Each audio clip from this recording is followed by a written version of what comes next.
The rain came down in sheets across the stone courtyard of Blackwater Naval Academy as Rin Calloway stepped off the transport bus with nothing but a single olive duffel bag slung over her shoulder. She looked small against the Gothic architecture that loomed overhead, her slight frame hunched against the downpour as other cadets streamed past in confident groups, their laughter echoing off the centuries-old buildings. To anyone watching, she appeared exactly as she intended, uncertain, overwhelmed, entirely forgettable. Before we dive into this story, drop a comment and let us know what state or country you're watching from. Maybe you know someone who served, or perhaps you've witnessed the kind of courage we're about to explore together. The academy grounds stretched before her like a fortress of tradition and legacy. Immaculate lawns bordered by ancient oaks gave way to parade grounds where generations of officers had marched before shipping off to wars both celebrated and forgotten. The main hall rose 5 stories of weathered granite, its windows dark despite the afternoon hour, watching over the campus like disapproving eyes. 150 years of naval excellence, the orientation packet proclaimed. What it failed to mention was how many young lives had been quietly destroyed within these walls. Rin fumbled with her paperwork as she approached the registration building, letting the pages grow damp in her trembling hands. A group of cadets in pristine uniforms parted around her without acknowledgement, their conversations continuing as though she were nothing more than a puddle to avoid. She counted 4 of them, noted their ranks, cataloged their faces. The tall one with the angular jaw and the family crest ring wore captain's insignia despite looking barely 23. Sterling Ashworth IV, her briefing file supplied. Grandson of Admiral Ashworth, legacy admission, rumored leader of an unofficial society that operated in shadows the administration refused to see. He glanced at her as he passed, and his lip curled with dismissive amusement. Another quota fill, he said to the broad-shouldered cadet beside him, not bothering to lower his voice. Watch her wash out before midterms. The broad one laughed. That was Brixton Mercer, former prep school wrestler, Sterling's most loyal enforcer. Ren absorbed their contempt with downcast eyes, while every detail burned itself into her memory.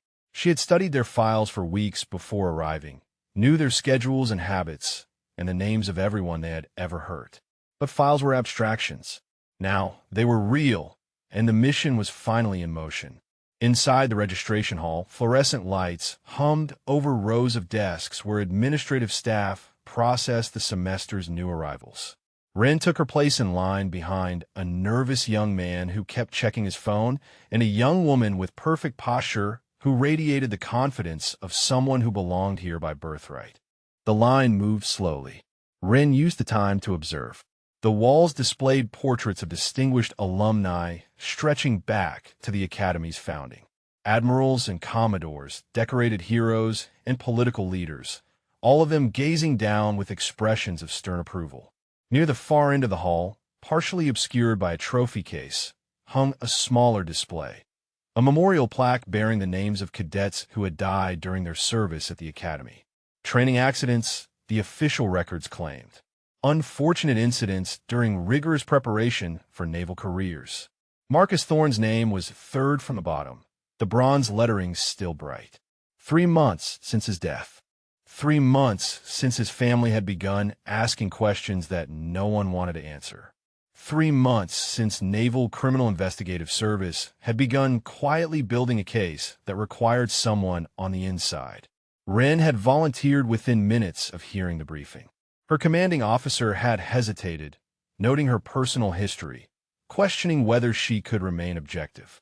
She had met his eyes without flinching and told him that her history was precisely why she was the right choice. He had approved the mission that same afternoon. The line shuffled forward. Ren presented her falsified transfer documents to a tired administrator who barely glanced at her face before stamping her paperwork and assigning her to Barracks 7, 3rd deck. She accepted her room, key, and orientation schedule with murmured thanks, then made her way back into the rain. The path to Barracks 7 wound past the athletic complex, where cadets trained in climate-controlled facilities that rivaled professional sports centers and the academic halls, where future officers studied everything from navigation to international law. Rin walked slowly, letting the rain soak through her jacket, appearing lost even as she memorized every turn and doorway. A memory surfaced unbidden. Her brother Caleb at 18, the day he had left for his own academy, his eyes bright with possibility. He had hugged her so tight she could barely breathe and promised to make their family proud. 14 months later, they had buried what remained of him after a training accident that the investigation deemed unavoidable. The investigation that had been led by officers with connections to the families of the cadets responsible. Rin had been 20 years old then, already 2 years into her own military career, already showing the aptitude that would eventually land her in the most elite special operations units the Navy had ever produced. She had spent the next 8 years becoming someone who could ensure that what happened to Caleb would never happen to anyone else if she could prevent it. She had earned every commendation, survived every deployment, mastered every skill that her instructors could teach her, and then sought out more. Now she was here, appearing helpless and small, a target waiting to be chosen. Barracks 7 rose before her, a utilitarian block of concrete and small windows that housed the Academy's first and second-year cadets. She pushed through the main door, water dripping from her hair, and nearly collided with a young woman carrying a stack of textbooks. "Sorry," Rin stammered, stepping back. The woman studied her with intelligent dark eyes set in a face of striking angles. Nigerian heritage, Rin's training noted automatically, but raised American based on her accent. She matched the description of Nadia Okonkwo, one of the few cadets flagged in the briefing materials as potentially sympathetic. "New transfer," Nadia observed. It was not a question. "You look lost." "I am," Rin admitted. "Third deck?" Nadia tilted her head toward the stairwell. "Follow me. I will show you. These buildings are designed like mazes. Intentional, I think. They want us disoriented from the start." They climbed the stairs together, Nadia's long stride forcing Rin to hurry to keep pace. The barracks smelled of industrial cleaner and old sweat. The walls painted the precise shade of gray that seemed designed to crush spirits. "Your room is at the end of the hall," Nadia said as they reached third deck. "Mine is 4 doors down. If you need anything, ask. Most people here will not offer." "Thank you," Rin said, and meant it more than Nadia could know. "Why are you being kind?" Nadia's expression flickered with something unreadable. "Because someone was kind to me when I arrived. Because this place tries to make us cruel, and I refuse to let it succeed." She paused at her own door. "Be careful here, new girl. There are those who see fresh arrivals as prey. Do not give them reason to notice you." She disappeared into her room before Rin could respond. The hallway stretched empty and silent. Rin walked to her assigned door, key in hand, and paused before the small plaque beside the frame. Room 347. Below the number, a strip of tape bore a handwritten name, Hollister, W., her cover identity, her mask for however long this mission required. She unlocked the door and stepped inside. The room was small, barely large enough for a single bed, a desk, and a narrow closet. Standard issue everything, from the thin mattress to the single lamp to the window that looked out over the courtyard where rain continued to fall. Rin set her duffel on the bed and stood motionless for a long moment. Then she moved to the window and looked down at the memorial plaque visible through the rain, Marcus Thorne's name catching the light from a nearby lamp. "I am here," she said softly. "I will find the truth." Outside, the storm showed no sign of letting up. Somewhere in the building, voices rose in laughter, and the sounds of ordinary academy life continued as though nothing dark lurked beneath the surface. Rin turned from the window and began to unpack, her movements precise and economical, the warrior hidden completely inside the frightened girl she needed the world to see. The first week at Blackwater Naval Academy passed in a blur of deliberate mediocrity. Rin attended every class, completed every assignment, and performed every physical assessment with the careful calibration of someone trying desperately not to fail while never quite succeeding enough to stand out. She ran the obstacle course 4 seconds slower than her actual time. She missed 3 targets on the rifle range that she could have hit blindfolded in a hurricane. She answered questions in tactical studies with just enough insight to pass, but never enough to impress. The instructors marked her as average.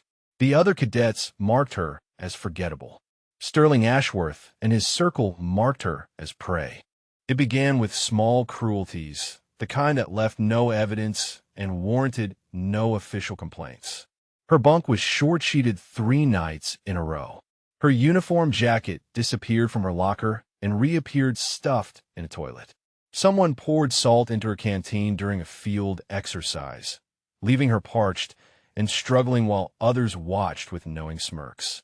Rin documented everything in the encrypted mental shorthand she had developed over years of intelligence work. Names, dates, methods, witnesses. The evidence accumulated like drops of water wearing away stone. On Thursday evening, she made her way to the formal mess hall for the weekly officers' dinner that all cadets were required to attend. The hall was magnificent in the way that old money always managed to be magnificent. Vaulted ceilings, oil paintings of naval battles, silver candlesticks that had been polished by generations of plebes. Cadets sat according to rank and year, with first years relegated to tables near the kitchen doors where the smell of industrial dishwashing competed with the aroma of roasted meat. Ren found a seat at the end of a long table, keeping her eyes on her plate as conversations flowed around her. 2 seats down, a group of male cadets discussed an upcoming sailing competition in voices loud enough to carry. Across from her, a young woman with red hair and freckles ate in silence, her shoulders hunched in the universal posture of someone hoping not to be noticed. The main course had just been served when Sterling Ashworth rose from his place at the senior table and began making rounds. This was tradition, apparently. Senior cadets checking on the welfare of their younger counterparts, offering guidance and encouragement.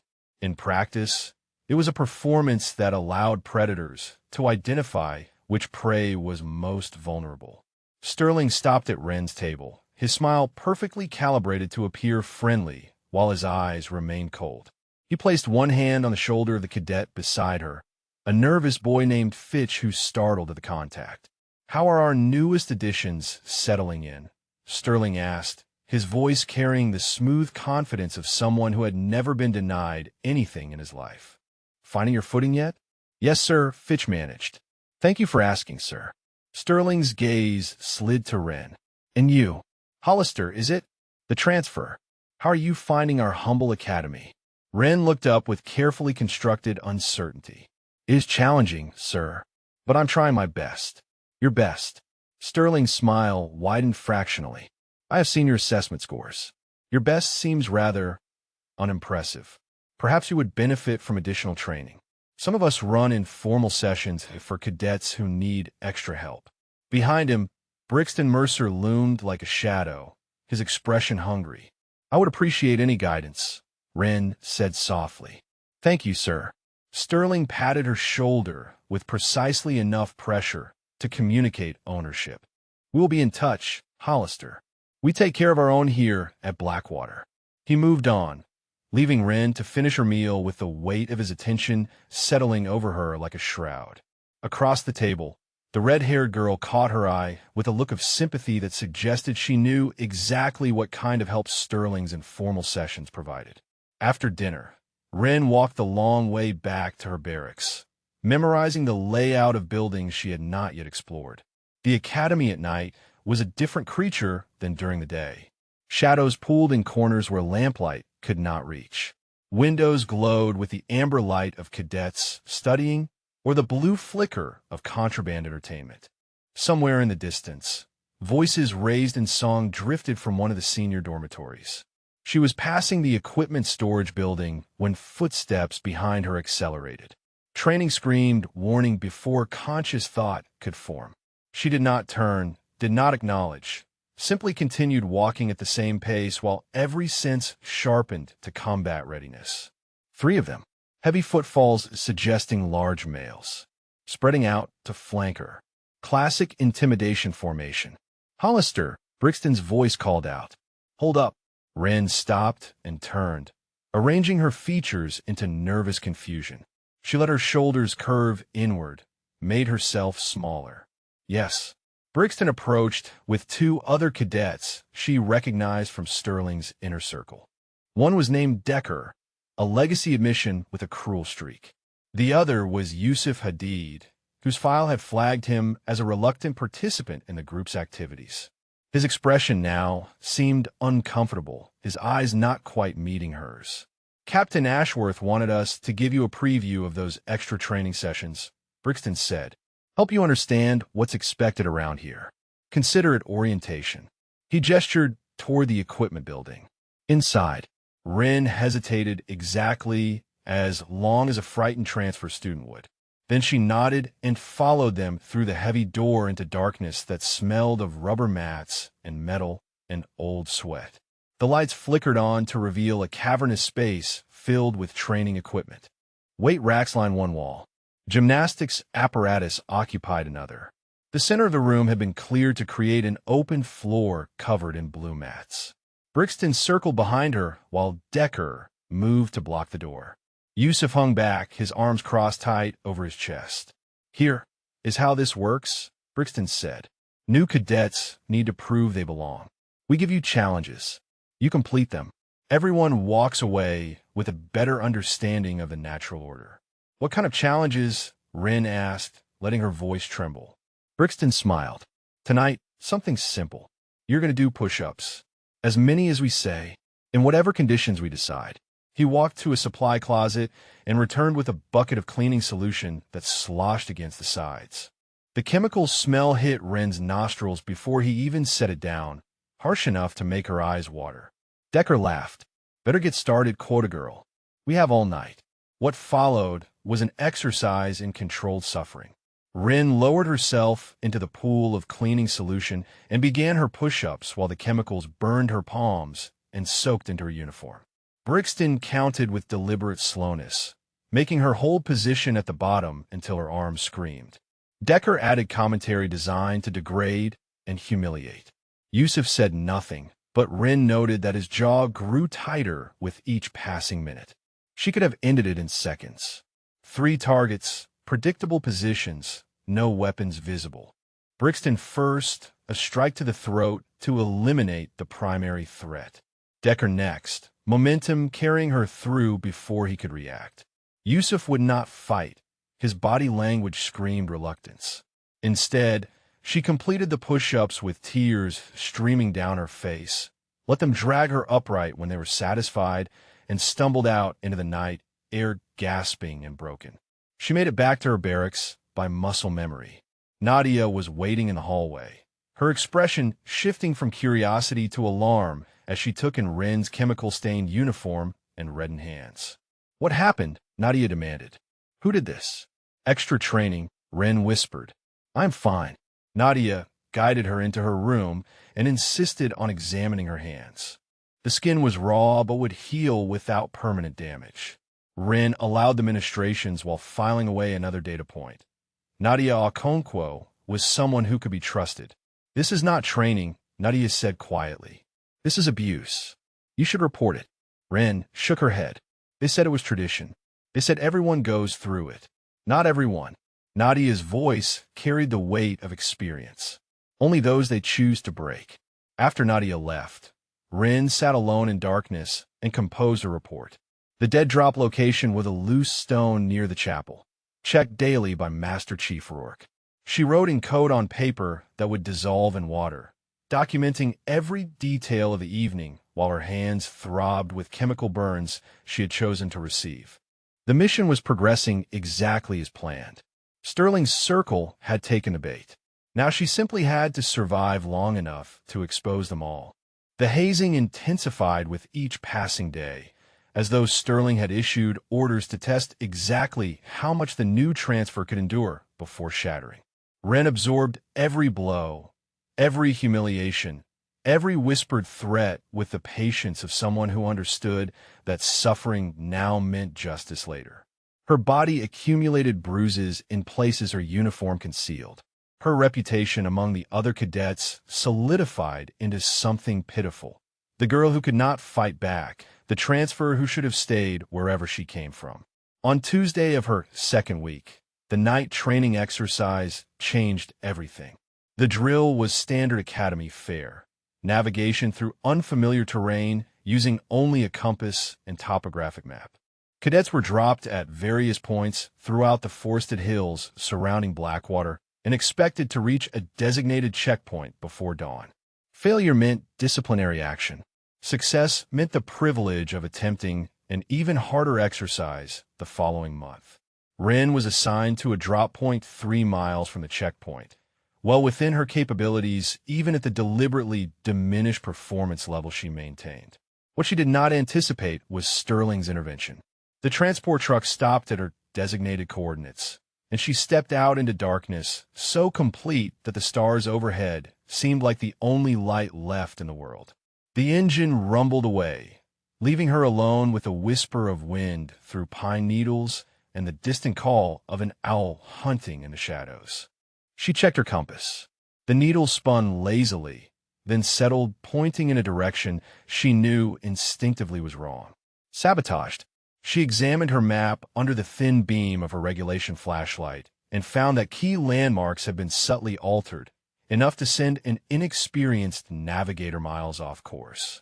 A test within a test. Sterling wanted to see her fail spectacularly, wanted her stumbling into camp at midday with the shame of incompetence hanging around her neck like a millstone. Wren allowed herself a small smile in the darkness. Then she put away the useless compass and the doctored map and began walking by the stars. The forest at night was a living thing, full of sounds and movements that would terrify anyone without training. Branches cracked under the weight of deer moving through the underbrush. Small creatures rustled in the leaf litter. Once, the scream of a fox split the silence with a sound like a dying woman, designed by evolution to freeze prey in terror. Rin moved through it all like a ghost. Her feet found solid ground without conscious thought.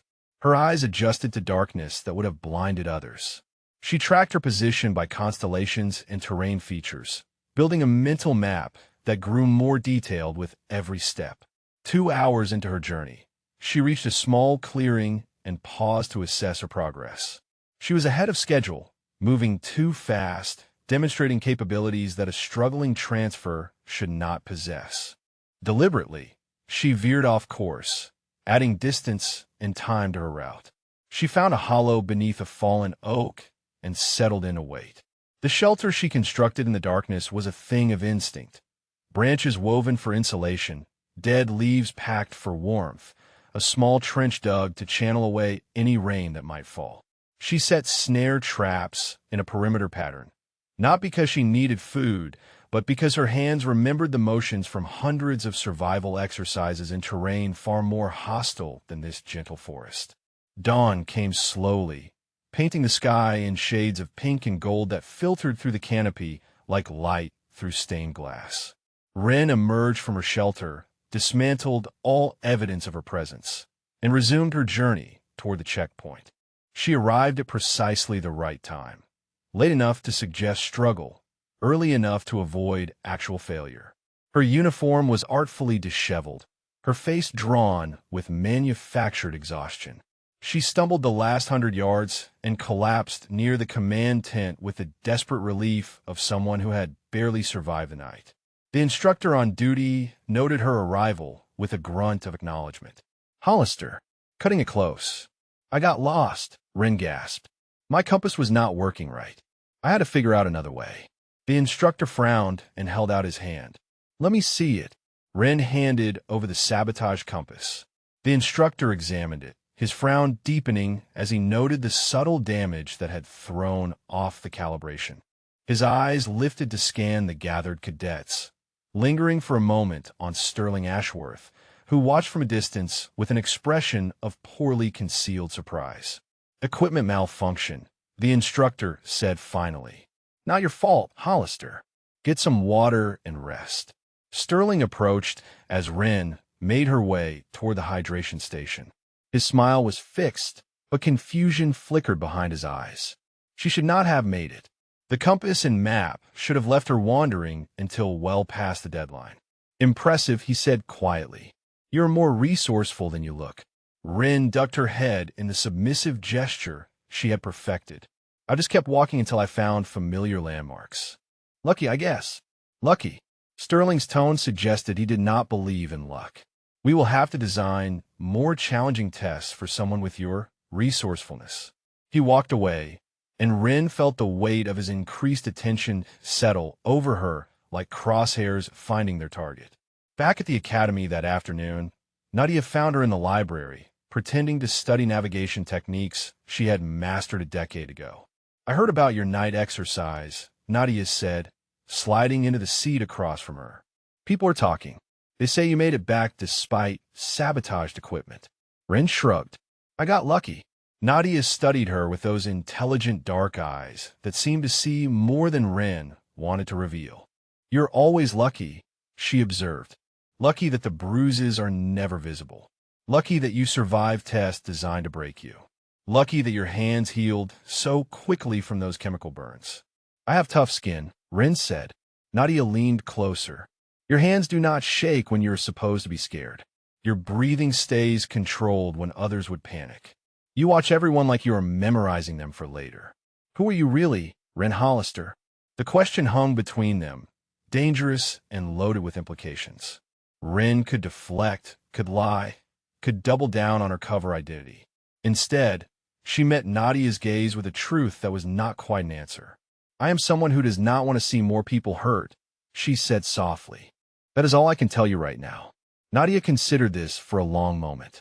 Then she nodded slowly, accepting the partial truth in place of the full story she clearly suspected existed.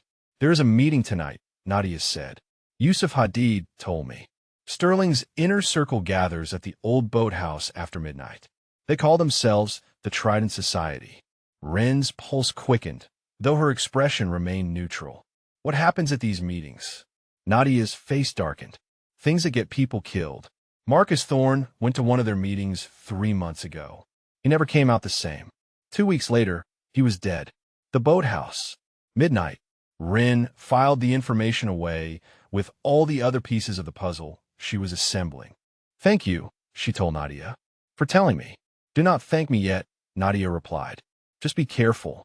Whatever you are really doing here, do not let them catch you doing it. She gathered her books and left Wren alone with the weight of secrets and the growing certainty that the truth about Marcus Thorne was finally within reach. The boathouse sat at the far edge of Academy property where the manicured grounds gave way to marshland and the dark waters of the bay. Wren had studied satellite imagery of the location during her mission preparation, but photographs could not capture the way the structure seemed to crouch in the darkness, like something waiting to devour whatever wandered too close. She did not attend the midnight meeting. Not yet. First, she needed to understand the terrain, identify the exits, count the participants. Rushing in blind was how operatives got killed and missions got burned. Instead, she found a position in the tree line 200 yards from the boathouse and settled in to observe. The night vision capabilities she had honed over years of special operations transformed the darkness into shades of green and gray, revealing details that would have been invisible to untrained eyes. They arrived in small groups, never more than 3 at a time, taking different paths to avoid creating an obvious trail. Wren counted 19 cadets in total, including Sterling, Brixton, and Decker. Yusuf Hadid arrived last, his reluctance visible in the way he lingered at the door before finally stepping inside. The meeting lasted 2 hours. Wren could not hear what was said, but she noted the timestamps, the body language visible through grimy windows, the hierarchy evident in who spoke and who listened. When the gathering dispersed, she remained motionless until the last footsteps faded into silence. Then she moved. The boathouse door was secured with a padlock that would have stopped most intruders. Wren had it open in under 30 seconds using techniques that left no trace of entry. Inside, the smell of mildew and stagnant water mixed with something sharper. The metallic tang of old blood that never quite washed away. Her flashlight revealed a space that served dual purposes. The front section held kayaks and sailing equipment, dusty from disuse. The back section had been converted into something else entirely. Chairs arranged in a circle. A wooden post driven into the floor, its surface scarred and stained. Ropes coiled in a corner, their fibers darkened with substances Wren chose not to examine too closely. This was where they broke people. This was where Marcus Thorne had been broken. She photographed everything with a miniature camera concealed in her watch, then searched for physical evidence. In a locked cabinet, she found a ledger written in code, documenting dates and names and outcomes. Some entries were marked with a simple check mark. Others bore a symbol that looked like a broken anchor. Marcus Thorne's name appeared 3 times. The final entry beside it showed the broken anchor. Wren copied the relevant pages and replaced the ledger exactly as she had found it. She was out of the boathouse and back in her barracks before the first hints of dawn touched the horizon. Sleep came in fragments, haunted by images of her brother and the boy she had never met whose death had brought her here. When reveille sounded, she rose and dressed and became Wren Hollister once more. The struggling transfer, the easy target, the girl who did not know how close she was standing to monsters. The days that followed required careful balance. Sterling's interest in her had sharpened since the navigation exercise, and she found herself subjected to increased scrutiny. He appeared at odd moments, asking questions designed to probe for inconsistencies. He assigned Brixton to shadow her movements between classes. He watched her during meals with the patient attention of a predator waiting for its prey to make a mistake. On Thursday, he arranged a confrontation. Wren was leaving the Tactical Studies building when Brixton stepped into her path. 2 other Trident members flanked him, boxing her against a wall where the security cameras could not reach. The corridor was empty, cleared by design. "The captain wants a word," Brixton said. "Now." He gripped her arm hard enough to bruise and steered her toward a supply closet at the end of the hall. The door closed behind them, plunging the small space into darkness before a single bulb flickered to life. Sterling waited inside, leaning against a shelf of cleaning supplies with his arms crossed. His expression held none of the polished charm he displayed in public. Here, in private, his true face emerged, cold, calculating, capable of anything. "You are not what you pretend to be," Sterling said without preamble. "I have been watching you, Hollister. You do not react like someone who is afraid. Your eyes are always moving, always calculating. You survived a navigation test that should have destroyed you."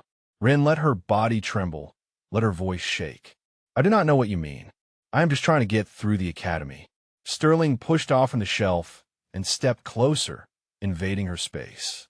His breath was warm against her face, his eyes boring into hers as though he could extract the truth through sheer force of will.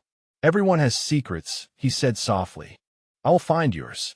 And when I do, you will learn what happens to people who threaten my world." He nodded to Brixton, who slammed Wren against the wall hard enough to rattle her teeth.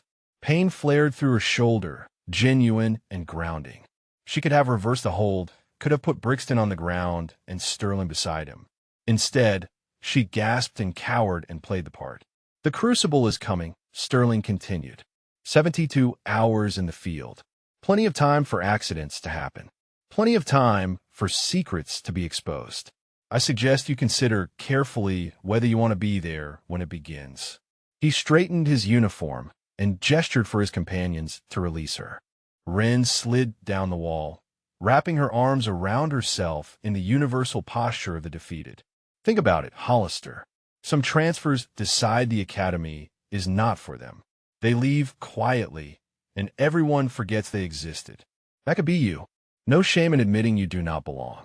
He left without waiting for a response. Brixton followed, but not before delivering a final kick to her ribs that left her gasping on the cold floor. Wren waited until their footsteps faded completely. Then she allowed herself a single moment of clarity, her mind cataloging every word, every threat, every piece of evidence that Sterling had just handed her. He was scared. Beneath the bravado and the violence, Sterling Ashworth was terrified that someone was finally coming for him. His grandfather's protection had made him arrogant, but arrogance bred mistakes. He had just revealed that the Crucible would be his chosen battleground. He had just told her exactly when and where he planned to make his move. She pulled herself upright, ignoring the throb in her ribs, and made her way to the dead drop location near the chapel. The message she left was brief. Evidence secured. Timeline accelerated. Crucible is the target. Request permission to proceed. The response came that evening, tucked beneath the same loose stone. Permission granted. Extraction team on standby. In this, Rin read the words twice, then watched the paper dissolve in a cup of water. The endgame was approaching.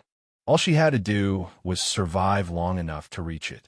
The invitation to join the Trident Society arrived 3 days before the Crucible was scheduled to begin. Rin found the envelope tucked beneath her pillow when she returned from evening mass, its wax seal bearing the impression of a 3-pronged spear.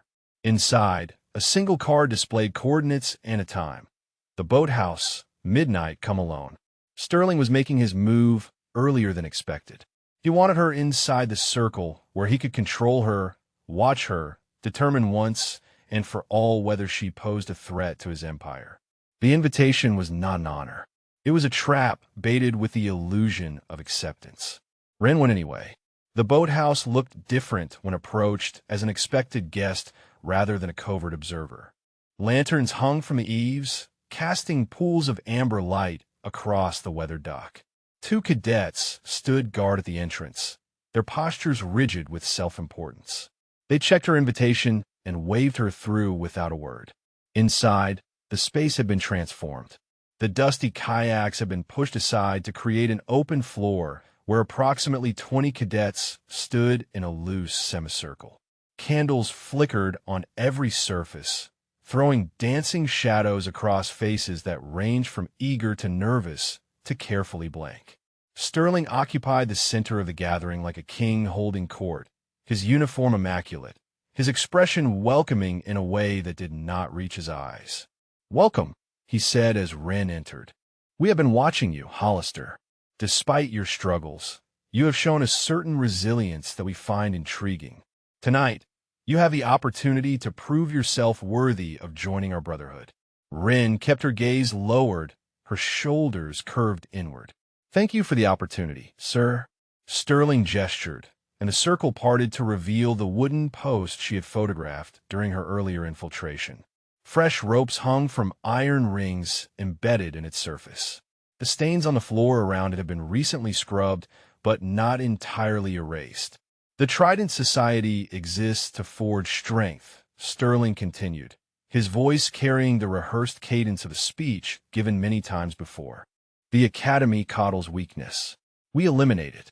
Every member of this society has proven their worth through trials that test the limits of endurance and loyalty. Tonight, you will face your first trial."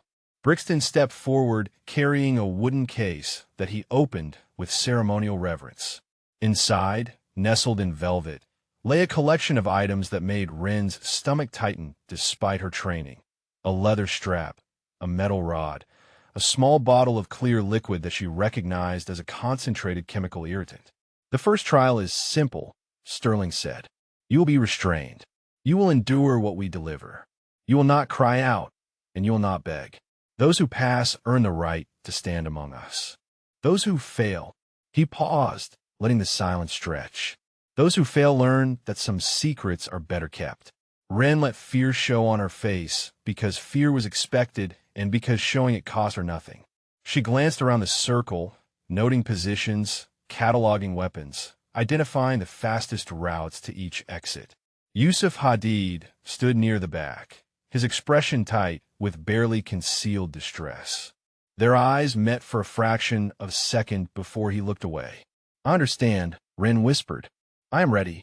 They bound her to the post with efficient cruelty, the ropes biting into her wrists and ankles hard enough to leave marks. Sterling approached with the leather strap, testing its weight against his palm with practiced familiarity. The first lesson is silence, he said. Pain is temporary. Weakness is forever. The strap came down across her shoulders with a crack that echoed off the boathouse walls. Rin absorbed the impact, channeling the pain into a distant compartment of her mind where it could be acknowledged without controlling her. She had endured worse during SEAL training, during interrogation resistance courses, during missions where failure meant death rather than merely humiliation. Sterling struck again and again. Each blow was calculated to maximize pain without causing permanent damage, the technique of someone who had refined his methods through extensive practice. The watching cadets remained silent, some leaning forward with disturbing eagerness, others averting their eyes. 12 strikes. Rin counted them internally, using the numbers as an anchor. Her back burned with welts that would purple by morning, but she made no sound. Her breathing remained controlled. Her eyes stayed fixed on a point beyond Sterling's shoulder, where a water stain on the wall resembled a map of a country she had once fought in. Sterling paused, studying her with newfound interest. Most break by the fifth, he observed. You are stronger than you appear, Hollister. He set down the strap and reached for the chemical irritant. The second lesson is endurance. Pain that fades is easy to forget. Pain that lingers teaches lasting lessons. He uncapped the bottle and moved behind her, out of her line of sight. Rin tensed involuntarily as cold liquid splashed across the fresh welts on her back. For 1 second, nothing happened. Then the burning began, spreading like wildfire across every nerve ending, transforming the dull ache of the strap marks into screaming agony. She bit down on the inside of her cheek hard enough to taste blood. Her vision narrowed to a tunnel. Her hands clenched in a fist that drove her nails into her palms, creating a secondary pain to focus on. She did not cry out. The burning intensified, peaked, and finally began to fade as her body's defenses kicked in to numb the overwhelmed receptors. Rin emerged from the haze to find Sterling standing before her, his expression caught between admiration and suspicion. Impressive, he said slowly. Very impressive. Most first-years sob like infants after the irritant. You barely flinched. I told you, Rin managed through gritted teeth. I have tough skin. Sterling's eyes narrowed. He leaned close, his voice dropping to a whisper meant only for her. We will see how tough your skin really is during the crucible. I have special plans for you, Hollister. Plans that will answer all my questions about who you really are. He stepped back and addressed the gathering. She has passed the first trial. Welcome our newest initiate. Applause scattered through the room, hollow and obligatory. Someone cut her bonds, and Rin allowed herself to sag against the post before straightening with visible effort. Blood trickled down her back beneath her uniform, warm and wet and damning. Yusuf appeared at her elbow, guiding her toward a bench along the wall. His hands were gentle, his expression haunted. That was Marcus's post, he murmured, too quiet for others to hear. He stood where you stood. He passed his first trial, too. What happened to him? Rin breathed. Yusuf's jaw tightened. He passed every trial. He became one of us. Then he started asking questions about things he should have ignored. He found records that Sterling wanted buried. The night he died, Sterling invited him to a special session. Just the inner circle. And? Yusuf's voice cracked, and I helped hold him down while Brixton went too far. We told the commandant it was a training accident. Sterling's grandfather made sure no one looked too closely. He released her elbow and stepped away, but not before Rin caught the glimmer of tears in his eyes. A confession freely given. A witness who might finally be ready to tell the truth. The recording device in her ring had captured every word. The days following her initiation required Rin to walk a razor's edge between two identities. As a new Trident Society member, she was expected to participate in the group's activities, to prove her loyalty through complicity. As an undercover investigator, she needed to gather evidence without crossing lines that would compromise her testimony or her conscience. She found ways to thread the needle. When ordered to help haze a frightened first year named Clement Farrow, she positioned herself to minimize harm while appearing to comply. A shove that looked brutal but landed soft. A shouted insult that carried no real venom. Small mercies that the victim might not even recognize, but that allowed Rin to look at herself in a mirror each morning. The evidence continued to accumulate. She photographed documents that detailed years of covered-up incidents. She recorded conversations where senior members bragged about cadets they had broken, about careers they had destroyed, about the one who had to be silenced permanently. Marcus Thorne's name surfaced again and again, always spoken with a mixture of pride and warning. This is what happens to those who threaten the order. Sterling watched her constantly. He assigned her to work alongside Brixton during training exercises, forcing proximity that allowed his enforcer to probe for weaknesses. He invited her to private conversations where he asked questions wrapped in casual clothing, each one designed to catch her in a contradiction. "Where did you transfer from again?" he asked one afternoon as they walked between buildings.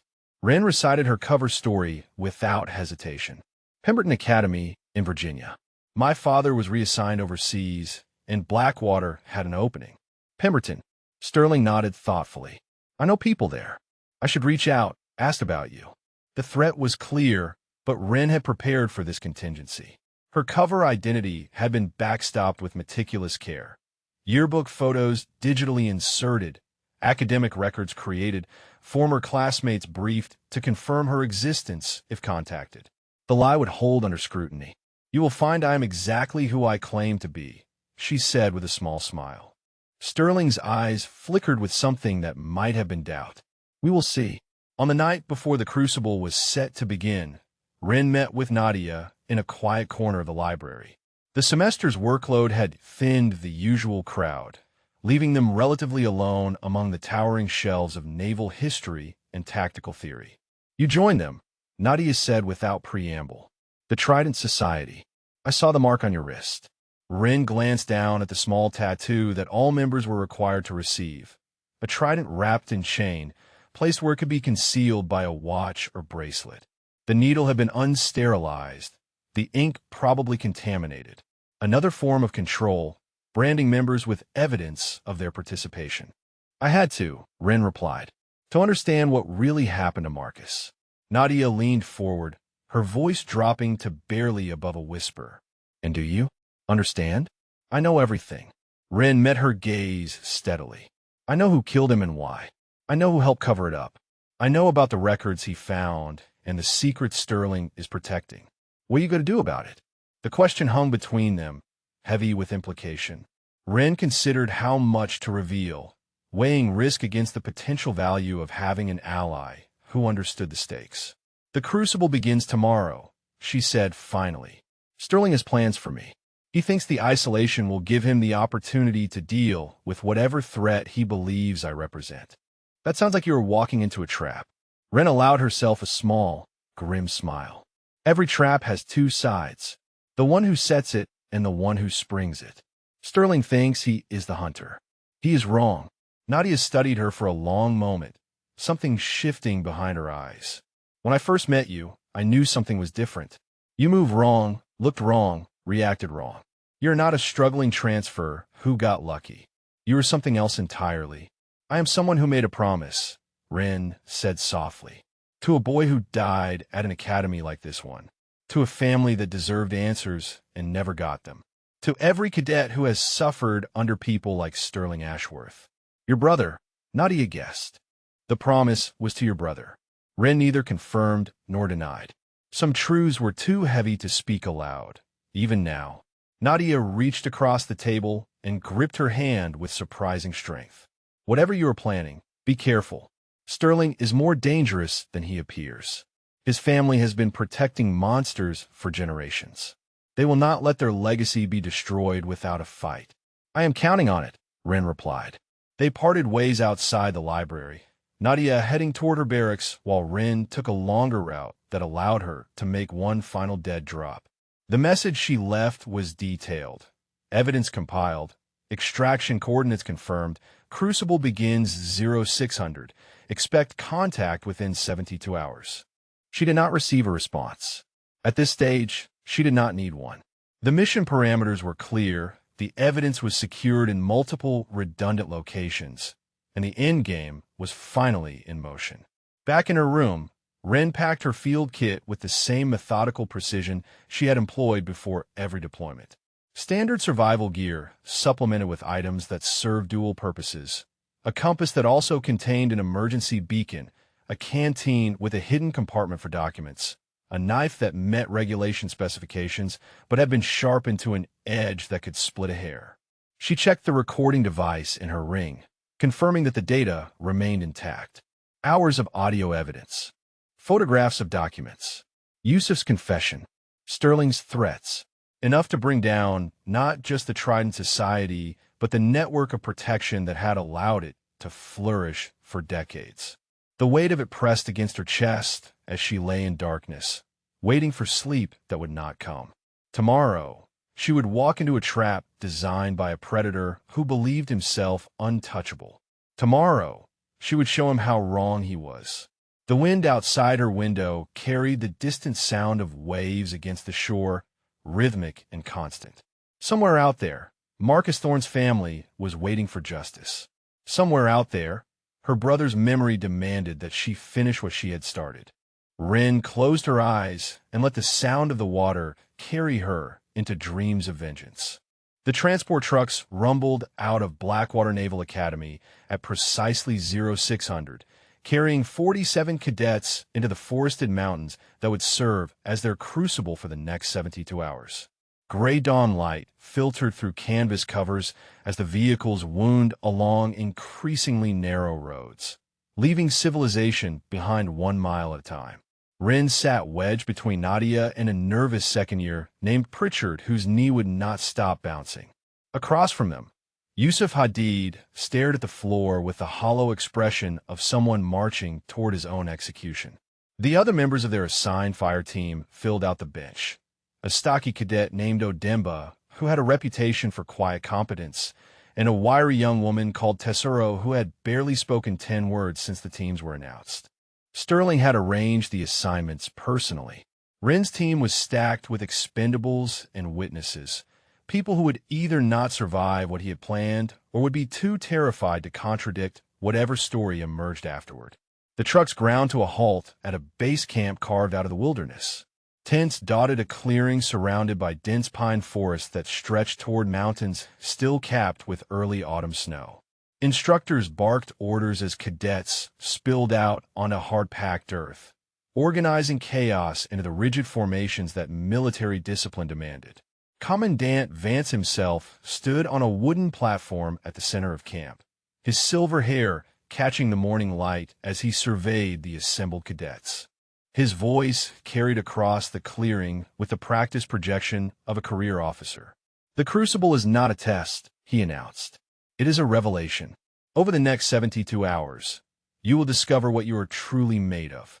You will face challenges that push you beyond your limits. Some of you will fail. Some of you will quit. Those who remain will have earned the right to call themselves officers." He continued with logistics, boundaries, objectives, rules of engagement. Each fire team would be assigned a series of tasks that grew progressively more difficult. Communication equipment would be limited. Instructors would observe, but not intervene except in cases of genuine emergency. The wilderness would be their teacher, and she was not known for mercy. Ren listened with half her attention while the rest cataloged terrain features, sightlines, and potential extraction routes. The base camp sat in a valley with limited access points. The surrounding forest offered concealment, but also countless opportunities for ambush. If Sterling planned to make his move during the exercise, the options for where and how were nearly unlimited. Fire teams dispersed to their starting coordinates as the sun climbed higher. Ren's group hiked 3 miles to a waypoint marked by a cairn of stacked stones, where they found their first objective sealed in a waterproof container. Navigate to coordinates 7 miles northeast, retrieve a flag, return before nightfall. Simple enough for a trained team with proper equipment. But when Odemba checked their navigation kit, his expression darkened. "Compass is off," he reported. "Same problem as the transfer's night exercise. And these maps have sections missing." Tesaro swore under her breath. Sabotage. Someone does not want us to complete this objective. Rin examined the faulty compass, recognizing the same subtle damage that had plagued her solo navigation test. Sterling was not even bothering to disguise his interference anymore. He wanted them lost, isolated, vulnerable. "We do not need the compass," Nadia said, her eyes meeting Rin's with unspoken understanding. "Some of us can navigate by other means." They set off through the forest with Rin quietly guiding their direction through terrain recognition and solar positioning. She made it look like luck and instinct, attributing correct decisions to half-remembered lessons and fortunate guesses. The team moved efficiently despite the handicaps, reaching the flag coordinates by mid-afternoon.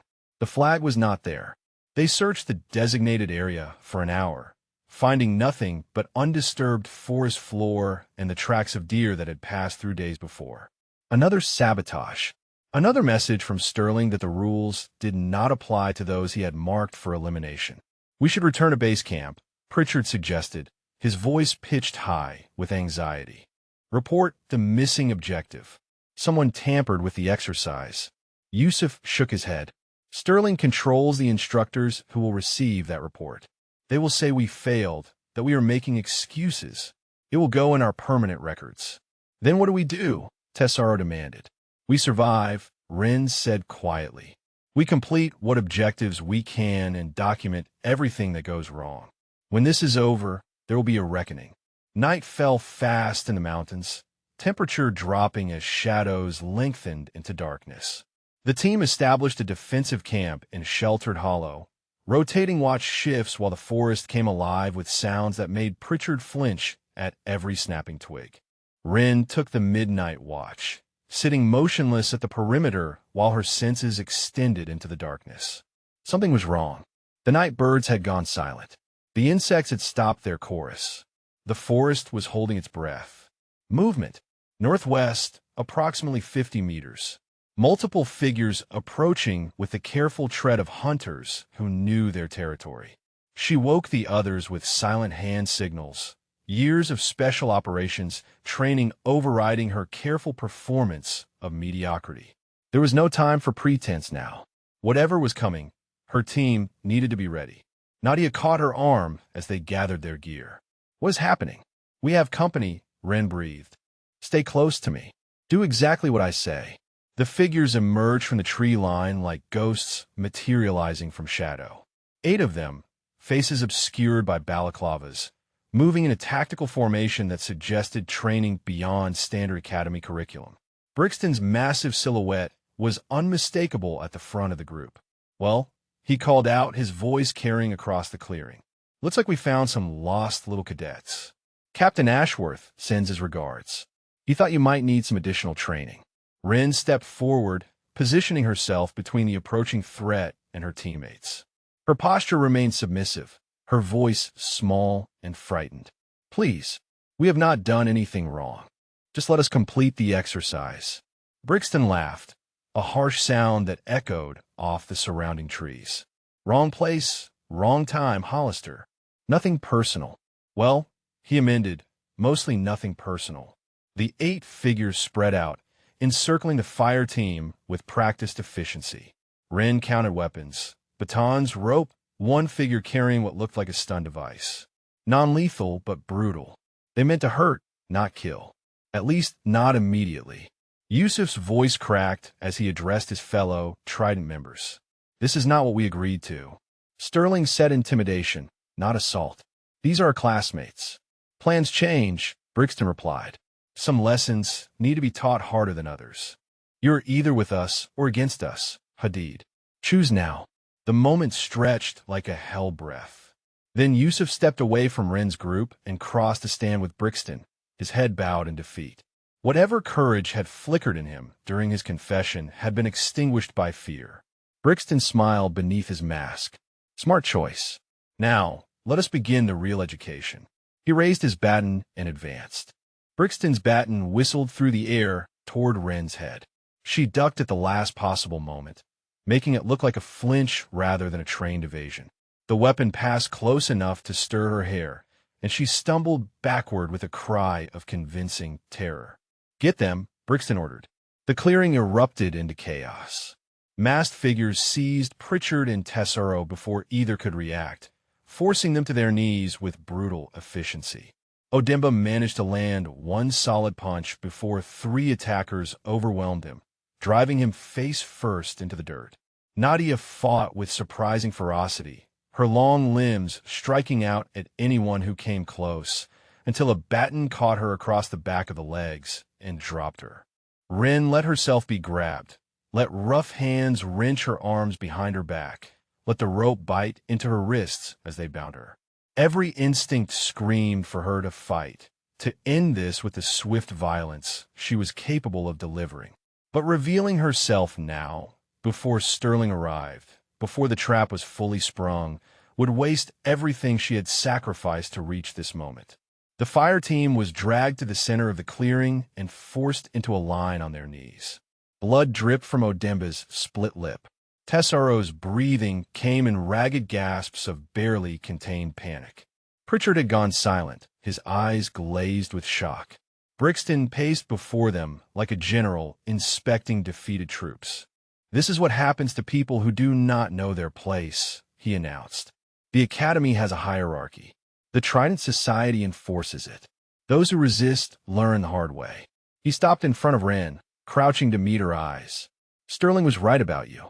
Something does not add up. You are too calm, too controlled. Even now, tied up and helpless, you are not afraid. Why is that, Hollister?" Ren let her voice tremble. "I'm terrified. Please, just let us go." Brixton studied her for a long moment, then straightened with a dismissive grunt. "We will see how terrified you are by morning. The captain has special plans for you." He gestured to his team, and they began setting up a more permanent camp around their captives. Tents materialized from packs. A fire was built with wood that had been prestiged, suggesting this location had been chosen and prepared in advance. Whatever Sterling had planned, it was not improvised. Hours passed in cold discomfort. The temperature dropped steadily as the night deepened, and their captors made no move to provide warmth or shelter to the bound cadets.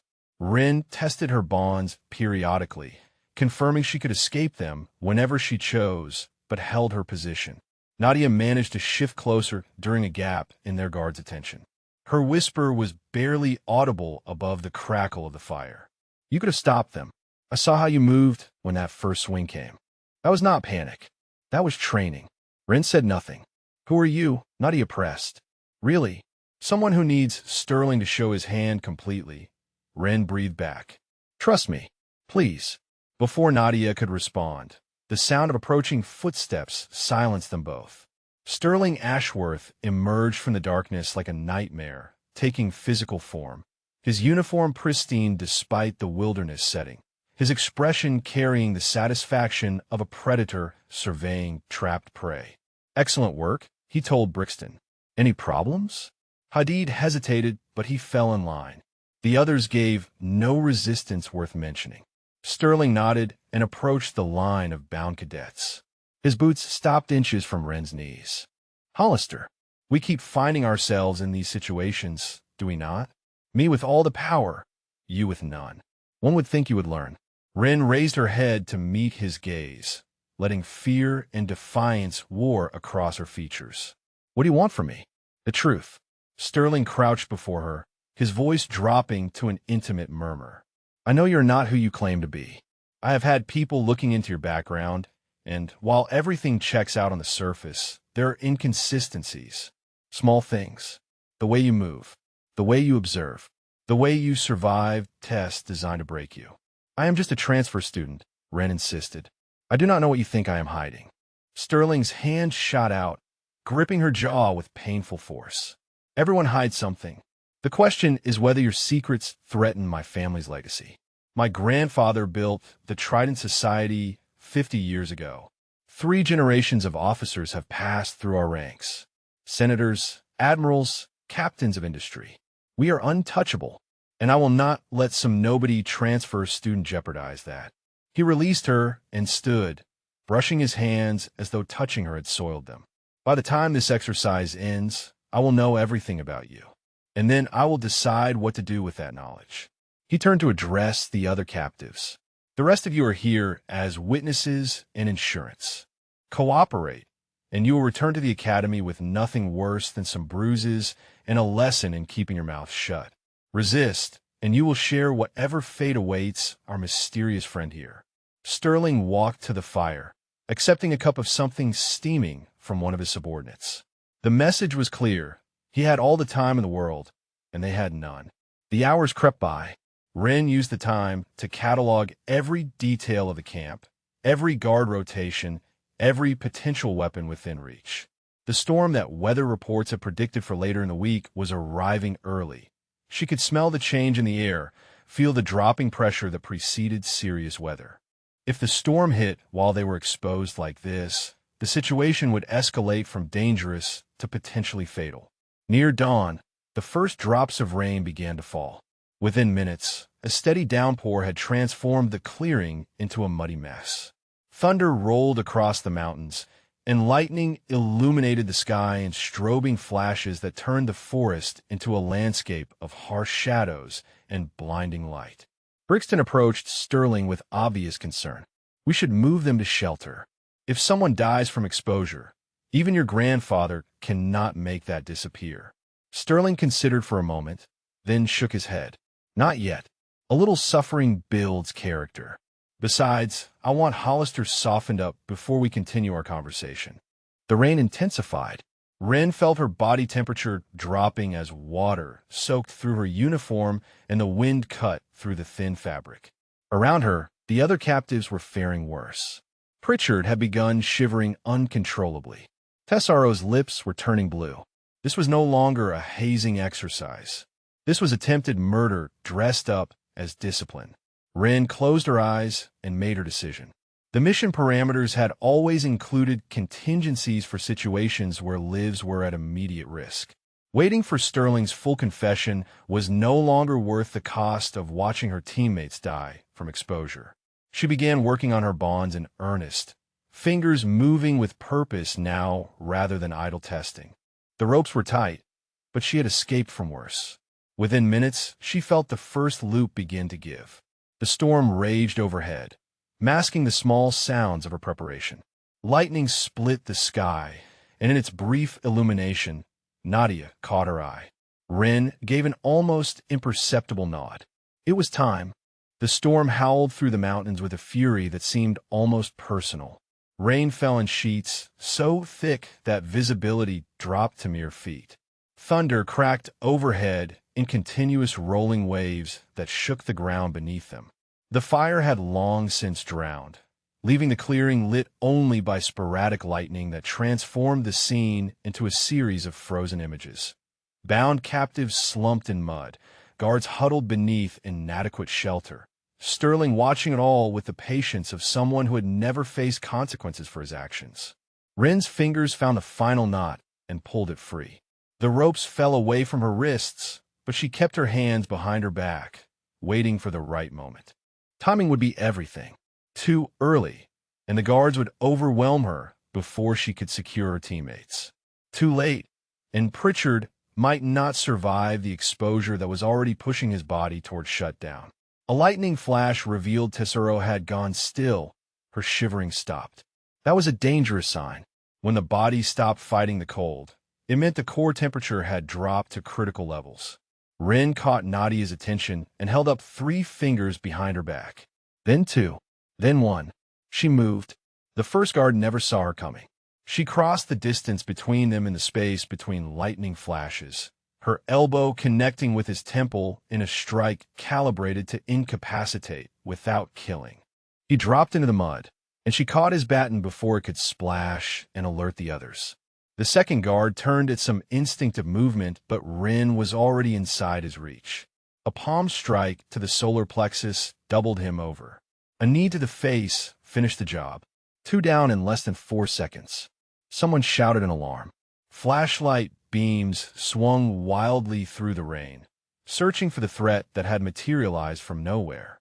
Wren used the confusion, flowing through the chaos like water through cracks in stone.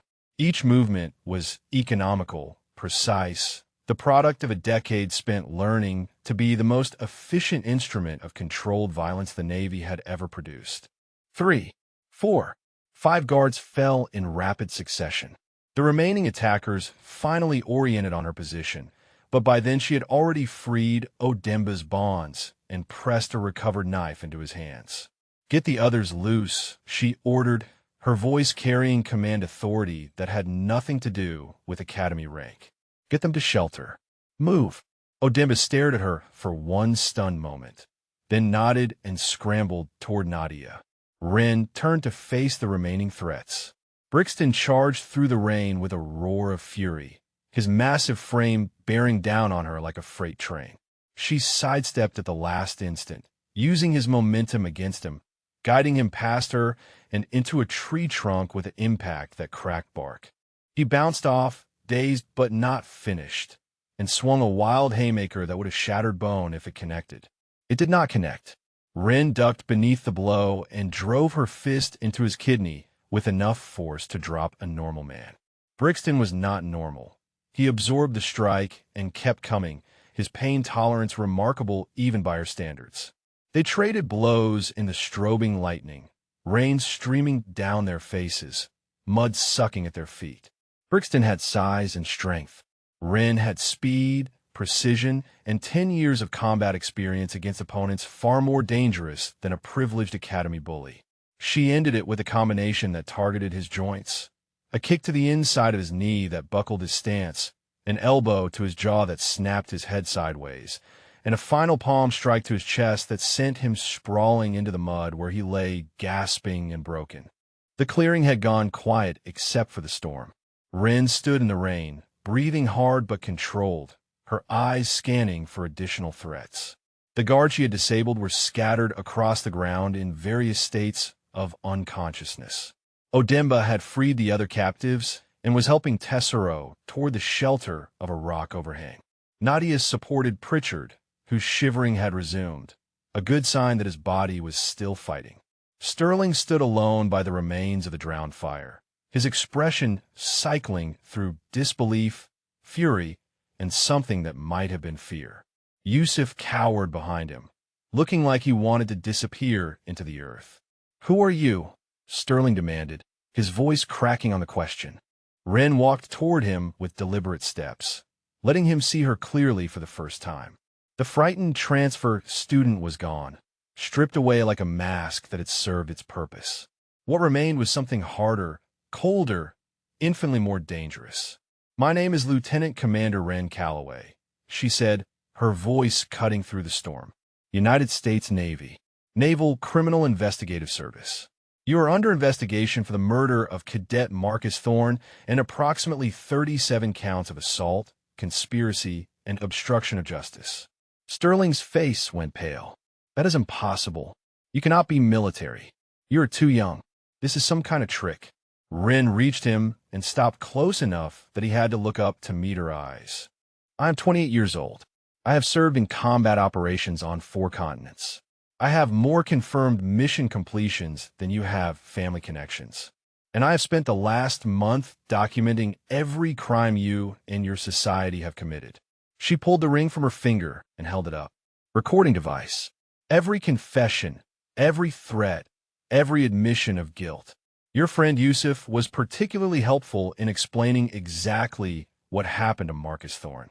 Sterling's eyes darted to Yusuf, who had gone gray with terror. "You talked? You actually talked to this infiltrator?" Yusuf's voice was barely audible above the rain. "I did not know. She was just another cadet. I thought I was confessing to a victim, not a witness."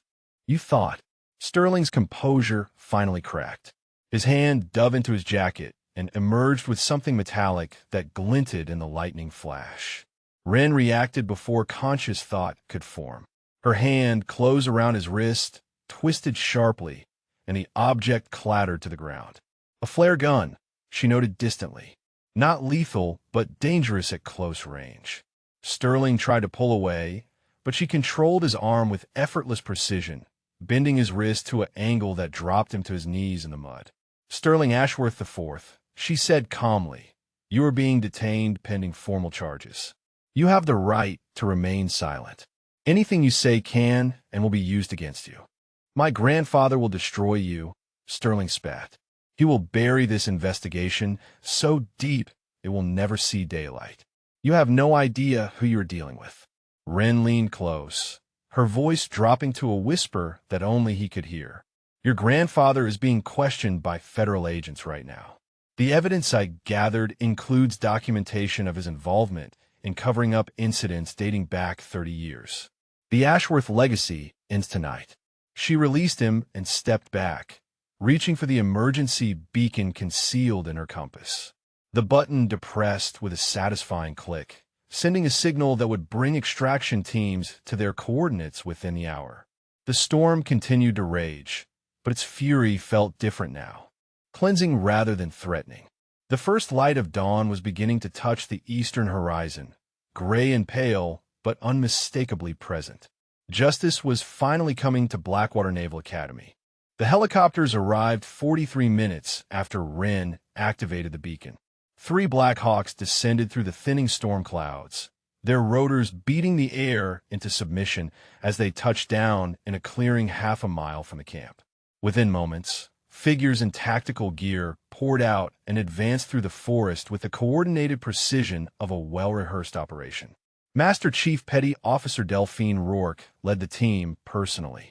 She emerged from the tree line with her weapon raised, sweeping the scene until her eyes found Rin standing guard over Sterling's prone form. "Lieutenant Commander," she called out. "Status report." Rin straightened, muscle memory pulling her into a posture she had not displayed since arriving at Blackwater.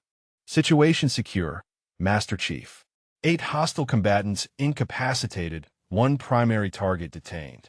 For friendly casualties requiring medical attention for hypothermia and minor injuries." Rourke nodded and gestured to her team.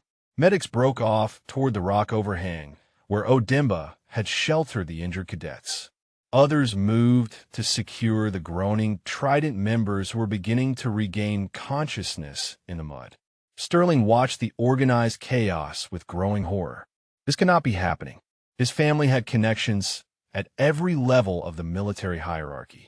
His grandfather had admirals on speed dial. Yet here were federal agents treating him like a common criminal, ignoring every name he dropped and every threat he issued. "You do not understand," he kept repeating. "I am Sterling Ashworth. My grandfather is Admiral Ashworth. You cannot do this." Rourke crouched beside him, her weathered face betraying no emotion. "Admiral Ashworth is currently in federal custody awaiting charges related to obstruction of justice, conspiracy to cover up wrongful death, and abuse of power. Your family name is no longer the shield you think it is." The color drained from Sterling's face so completely that for a moment Rin thought he might faint. "Impossible," he whispered. "He cannot be arrested. He knows everyone." "He knew everyone," Rourke corrected. Past tense. The evidence Lieutenant Commander Calloway gathered implicated him in a pattern of cover-ups spanning 3 decades. Senators are distancing themselves as we speak. Old friends are suddenly unable to recall his phone number. That is how it works when the tide turns. She stood and moved to Rin's side, her voice dropping low enough for private conversation. "Outstanding work, Commander. The documentation you provided exceeded our expectations. We have enough to prosecute the entire Trident Society leadership and half a dozen officials who helped bury previous incidents." "What about the cadets who participated under coercion?" Rin asked, her eyes finding Yusuf where he sat handcuffed and hollowed beside a medic checking his vitals. "Some of them were victims before they became perpetrators." Rourke followed her gaze. "The prosecutors will take cooperation into account. Those who testify truthfully will receive consideration. It will not erase what they did, but it might give them a path forward." The medical team had stabilized Tesoro and Pritchard, wrapping them in thermal blankets and starting 4 fluids to combat the hypothermia. Odemba sat nearby, refusing treatment for his own injuries until his teammates were secured. Nadia stood apart from the others, watching Rin with an expression that mixed admiration with something deeper and more complex. Rin crossed to her, suddenly aware of how strange it must feel to discover that someone you had befriended was never who they claimed to be. "I am sorry," Rin said quietly, "for the deception, for putting you in danger." Nadia was silent for a long moment, rain still dripping from her braids despite the storm's passing. Then she shook her head slowly. You saved us. You endured their abuse for weeks, so you could bring them down. Do not apologize for that. You trusted me. Ren pressed. I lied to you every day. You told me you were someone who did not want to see more people hurt. Nadia's eyes met hers directly. That was not a lie. That was the truest thing about you. The helicopter blades still thundered in the distance as agents processed the scene. Sterling was hauled to his feet and marched toward the extraction point, his protests growing increasingly desperate as the reality of his situation sank in. Brixton followed on a stretcher, his injuries too severe for him to walk. The other Trident members went in a line of defeat, their masks of superiority dissolved by the simple truth that power without accountability was always an illusion waiting to be shattered. Yusuf was the last to be led away. He paused as he passed Ren, his handcuffs clinking softly. I meant what I said, he told her. About Marcus. About what we did. I'm glad someone finally listened. Then make it count, Ren replied. Tell the truth. All of it. Not because it will save you, but because his family deserves to know. Yusuf nodded once, a jerky motion that might have been agreement or simply acknowledgement. Then he was gone, swallowed by the organized machinery of justice that had finally arrived at Blackwater Naval Academy. Rourke appeared at Ren's elbow. Transport is ready. You need medical evaluation and debriefing. The director wants a full report within 24 hours. Ren looked back at the clearing where so much had happened. The muddy ground was churned with footprints and drag marks. Equipment lay scattered where panicked guards had dropped it.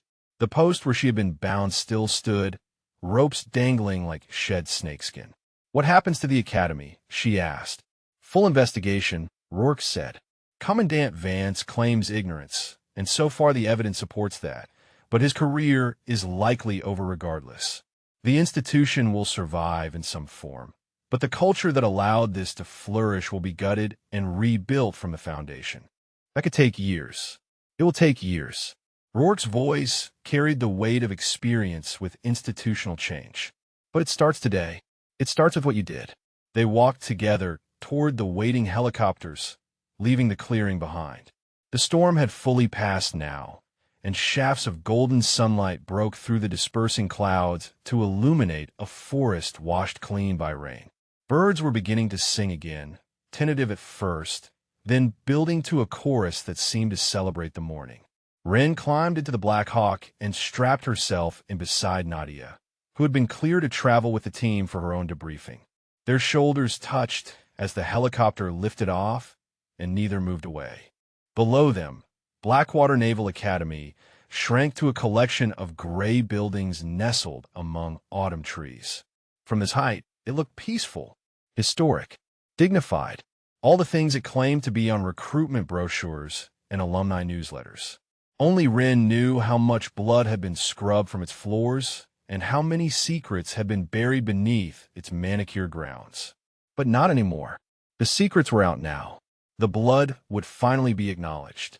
Justice had come to Blackwater, carried on the wings of a warrior who had hidden herself among monsters until the moment came to strike. The debriefing lasted 14 hours. Ren sat in a windowless room at the Naval Criminal Investigative Service headquarters, recounting every detail of her time at Blackwater, while analysts recorded her testimony and cross-referenced it against the evidence she had gathered. The recording from her ring proved invaluable, capturing conversations that would have been impossible to reconstruct from memory alone. Yusuf's confession about Marcus Thornblade 3 times as legal experts confirmed its admissibility. When it was finally over, Ren emerged into a corridor that felt too bright after hours under fluorescent lights. Master Chief Rourke waited for her with a cup of coffee that had long since gone cold. The director sends his commendation, Rourke said. Unofficially, of course. This operation never happened as far as public record is concerned. Ren accepted the coffee without drinking it. What about the families? Marcus Thorne's parents, the others who were hurt over the years. They're being notified through appropriate channels. Rourke's expression softened slightly. The Thornes have been invited to observe the preliminary hearings. They asked to meet you when you were ready. The weight of that request settled over Rin like a physical thing. She had spent weeks focused on evidence and tactics, on maintaining cover and identifying threats.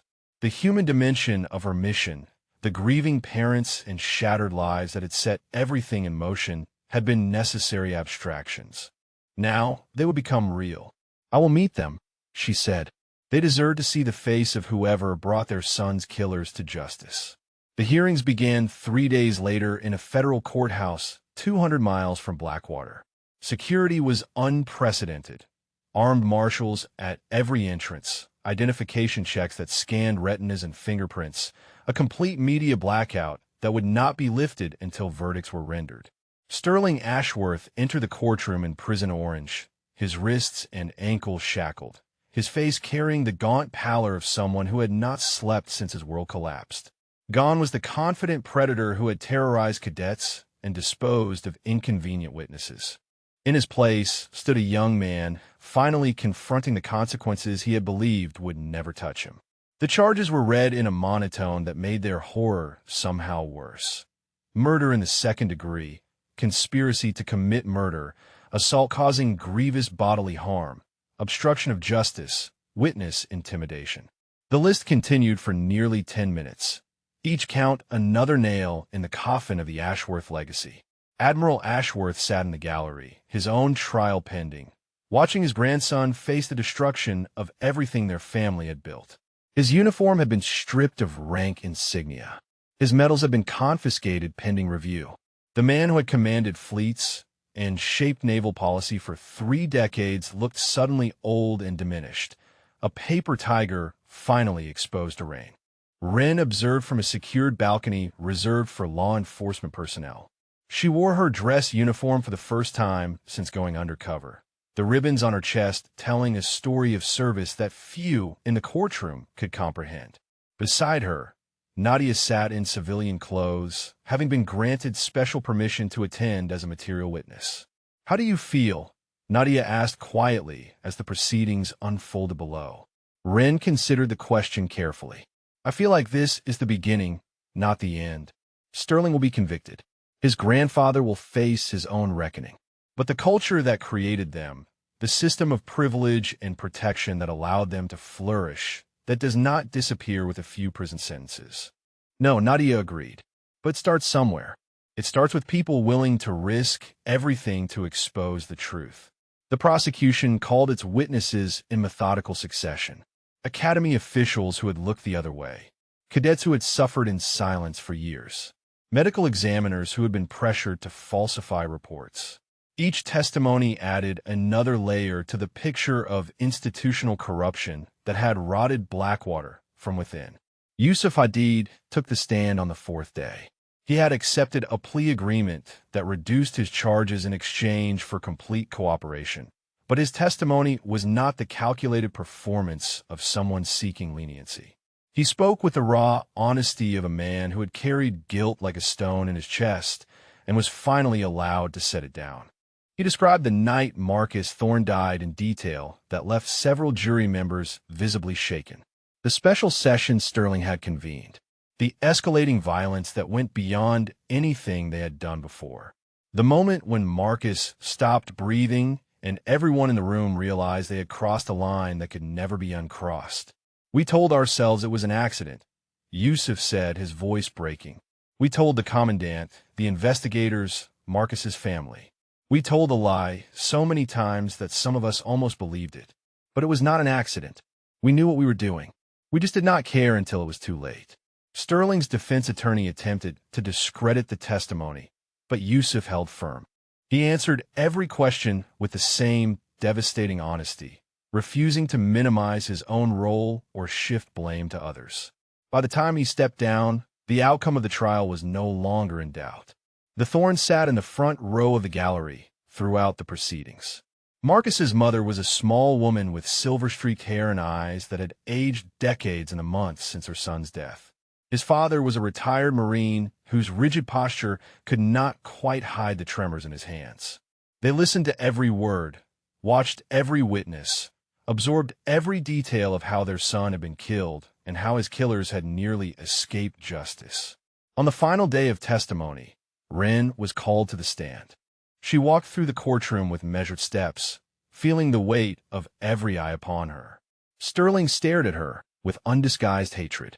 Admiral Ashworth looked away, unable to meet the gaze of the woman who had dismantled his empire. She raised her right hand and swore to tell the truth. Then she told it, starting from the mission briefing that had sent her to Blackwater and ending with the moment she activated her emergency beacon in a storm-lashed clearing.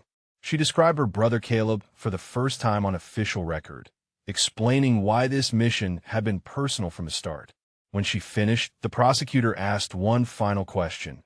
Lieutenant Commander Calloway, in your professional opinion, would Marcus Thorne be alive today if the Trident Society had been exposed years ago?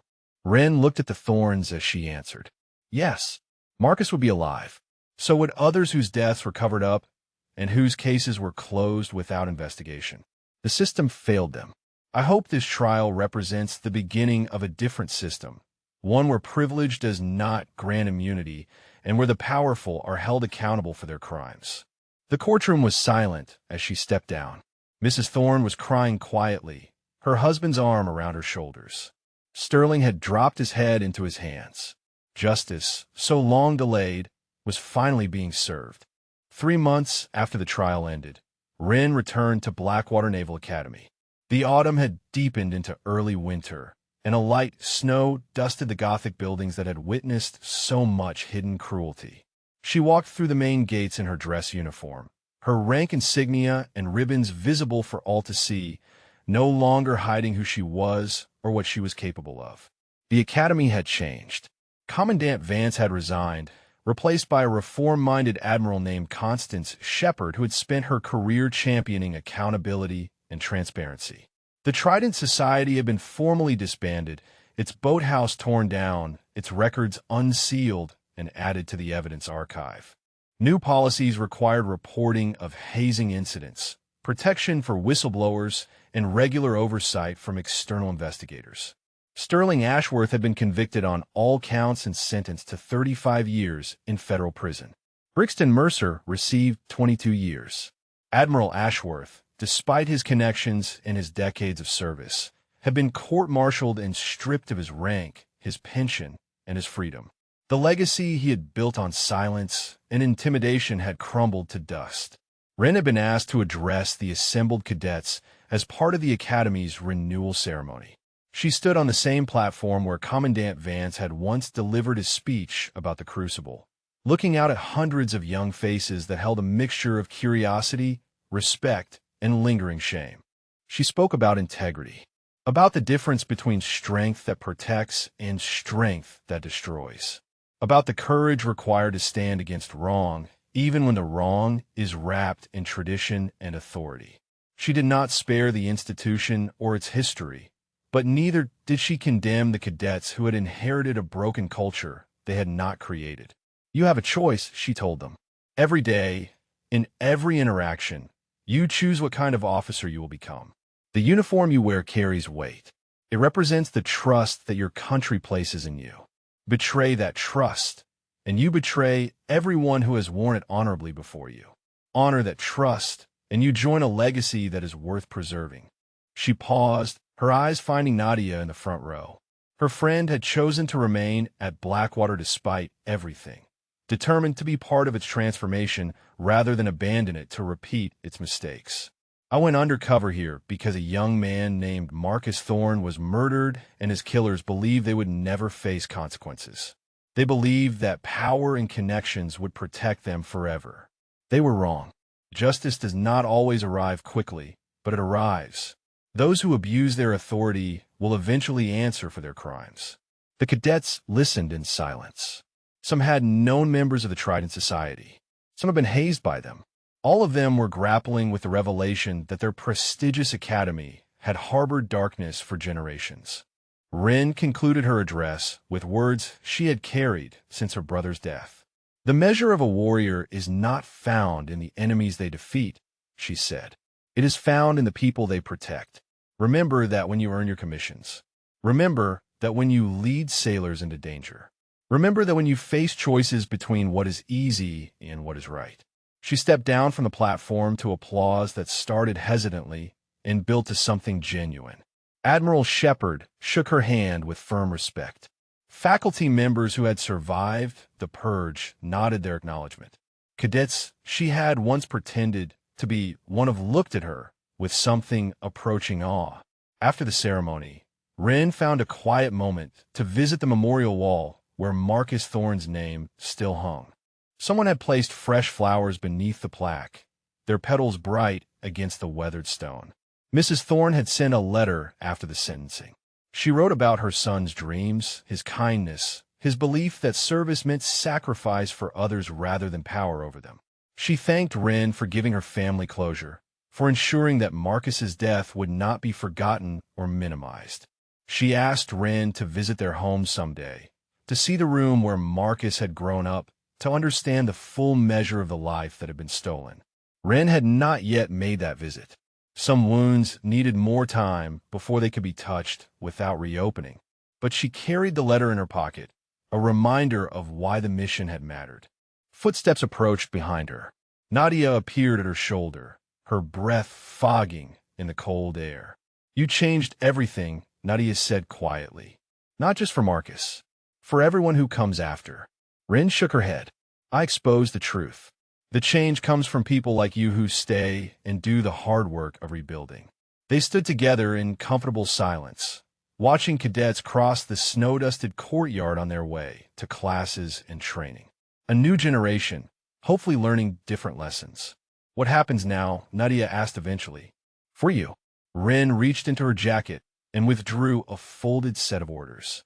Another academy, another suspicious death, another family asking questions that no one in authority wants to answer. If you enjoyed this story, please drop a comment and let us know your favorite part or character. Maybe you have witnessed similar courage in your own life, or know someone who stood up when it mattered most. We would love to hear your story. Nadia read the orders and handed them back with a sad smile. "You're going to do this again. Go undercover, endure abuse, risk everything." "As many times as it takes," Wren replied. "Until the people who prey on the vulnerable learn that there is nowhere to hide. Until every family like the Thorns gets the answers they deserve." She embraced Nadia briefly and stepped back. "Take care of this place. Make it into what it should have been all along." "I will," Nadia promised. "And when you need backup, call me. I owe you that much." Wren smiled, a rare expression that softened the hard edges of her warrior's face. "You owe me nothing. Just make Marcus proud." She walked away through the falling snow, her footprints leaving a temporary trail that would soon be covered and forgotten. But the changes she had set in motion would endure long after the snow melted. The truth she had uncovered would echo through the halls of Blackwater for generations. At the main gate, a transport vehicle waited to carry her to her next assignment. She climbed in without looking back, her mind already turning to the challenges ahead. Another identity to construct. Another web of lies to penetrate. Another monster hiding behind authority and tradition. Lieutenant Commander Wren Calloway settled into her seat as the vehicle pulled away. The academy shrank in the rear window until it disappeared behind a curtain of white. Somewhere, another family was grieving a loss that did not make sense. Somewhere, another predator believed themselves untouchable. Wren closed her eyes and began to prepare. The mission was never truly over. It simply moved to the next battlefield, carried by those willing to fight in the shadows so that others could live in the light. Justice was patient. Justice was relentless. And justice had a name.